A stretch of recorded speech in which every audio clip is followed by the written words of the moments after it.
How do you fix YouTube error fetching channel list for account? Hi everyone, welcome to the channel. This is Rose from Create Login and Delete. Without further ado, let's dive right into the video. First of all, you need to make sure you have a stable internet connection. You need to make sure to switch between Wi-Fi and mobile data if your Wi-Fi is not stable.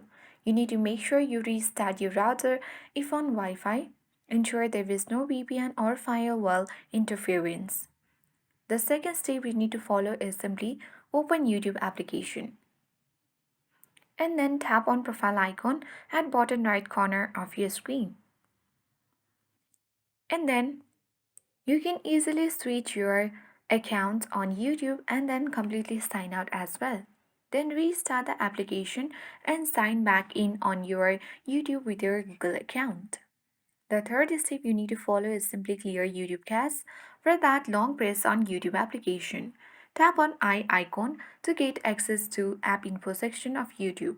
Now tap storage uses and tap clear cache.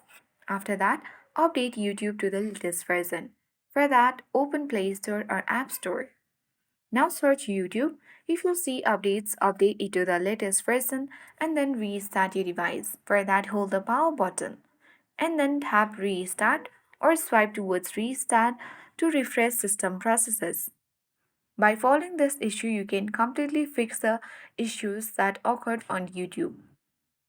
I hope this guide was helpful. If it was, then do like, share, comment, and don't forget to subscribe. Thank you for watching and see you in the next video.